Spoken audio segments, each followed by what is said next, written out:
எனக்கு மிகவும் பிரியமான நண்பு சகோதர சகோதரிகளே, உங்களை மீண்டும் ஒவ்வொரு நாளும் வந்து சந்திப்பது அதிக மகிழ்ச்சி அடைகிறேன். கர்த்தர் உங்களை ஆசீர்வதித்து மேன்மைப்படுத்தி பாதுகாப்பாராக. கர்த்தர் நாளை ஆசீர்வதிக்கும்படி நம்ம கொடுத்திருக்கிற உன்னதமான வார்த்தை என்ன என்று பார்ப்போம். அது யோபு 5ஆம் அதிகாரம் 24வது வசனம். உம்முடைய வாசஸ்தலத்தை விசாரிக்கும் போது குறைவை காண மாட்டீர். உமது வாசஸ்தலத்தை விசாரிக்கும் போது குறைவை காண மாட்டீர் என்று கர்த்தர் வாக்கு கொடுக்கிறார். உங்களுடைய வீட்டிற்குள் ஒரு நாளும் குறைவு இருக்கவே இருக்காது. ஒருவேளை யோசிக்கலாம், பிரதர் நான் பெரிய வருமானத்தை வாங்கலை பிரதர், சின்ன வருமானத்தை தான் வாங்குகிறேன், ஆனால் இதை வைத்து நான் எப்படி என் குடும்பத்தை ரன் பண்ணுறது, எப்படி மேலே கொண்டு வரது எனக்கு தெரியல, ஆனாலும் நான் கஷ்டப்பட்டு கடினப்பட்டு தான் நாங்கள் நடத்துகிறோம் என்று சொல்லி நீங்கள் யோசித்து கொண்டிருக்கலாம். உங்களுடைய குறைவு எல்லாவற்றையும் கிறிஸ்து இயேசுவுக்குள் ஆண்டவர் அதை நிறைவாய் மாற்றுவாராக. என்னென்ன குறைவுகளாக இருந்தாலும், ஒரு வேளை உங்களுடைய வீட்டில் இன்றைக்கு ஜப குறைவாய் இருக்கலாம், வேத வாசிப்பில் குறைவாய் இருக்கலாம், கர்த்தரை ஆராதிக்கிற காரியத்தில் குறைவாய் இருக்கலாம். அந்த குறைவுகள் எல்லாவற்றையும் கர்த்தர் மாற்றி போட அவர் போதுமானவராய் இருக்கிறார். பிரியமானவர்களை, இன்றைக்கு எல்லா குறைவும், நம்முடைய வாசஸ்தலத்தில் இருக்கிற எல்லா குறைவை நாம் பார்க்கும்போது தேடியும் நீர் என்ன பண்ண மாட்டீரா, காண மாட்டீர் என்று சொல்லி குறைவே இல்லாதபடி எப்படி நான் ஆச்சரியமாக வந்தேன், கர்த்தர் எப்படி என் குடும்பத்தை நடத்தினார்னு எனக்கு தெரியல, ஆனால் எப்படி எங்களை நடத்துகிறார்னு தெரியலங்க, எப்படி சாப்பிட்றோன்னு தெரியல, ஆச்சரியமாய் கர்த்தர் எங்களை நடத்துகிறார் என்று பலர் சொல்லுகிற சாட்சிகளை நான் கேட்டிருக்கிறேன்.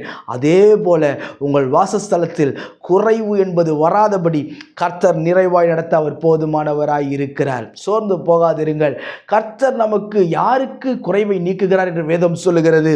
சங்கீதம் 34:9 சொல்லுகிறது, அவருக்கு பயந்தவர்களுக்கு குறைவில்லை என்று சொல்லி. யாருக்கு குறைவில்லையாம்? கர்த்தருக்கு பயந்தவர்களுக்கு குறைவில்லை.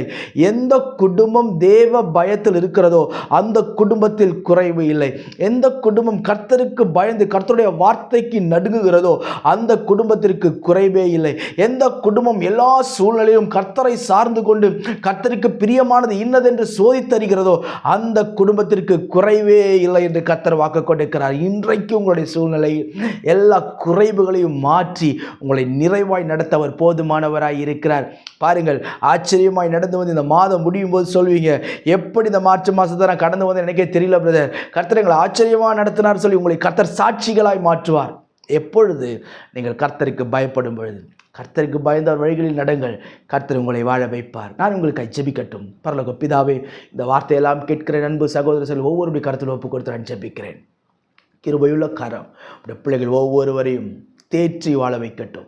விரும்புகிற காரியத்தை கொடுத்த ஆசீர்வதியும், எதிர்பார்த்திருக்கிற நல்ல முடிவை கொடுத்த ஆசீர்வதியும் ஆண்டவரே. உடைய பிள்ளைகள் கேட்கிற காரியத்தை கரத்திலே கொடுத்த ஆசீர்வதியும் ஆண்டவரே. எல்லா குறைவுகளும் நீங்கட்டும், சமாதானத்தை கொட்டி கொடுப்பீராக. ஒவ்வொரு குடும்பத்திலும் சமாதானம் இறங்கட்டும், வருமான குறைச்சல்கள் இருக்கக்கூடாது ஆண்டவரே. ஒவ்வொரு மாதமும் மீதம் எடுத்து வைக்கக்கூடிய ஆசீர்வாதத்தை தருவீராக. கிருபை சூழ்ந்திருக்கட்டும். இயேசுவின் நாமத்தில் ஜெபிக்கிறேன் எங்கள் ஜீவனுள்ள பிதாவே. ஆமென், ஆமென், ஆமென். God bless you.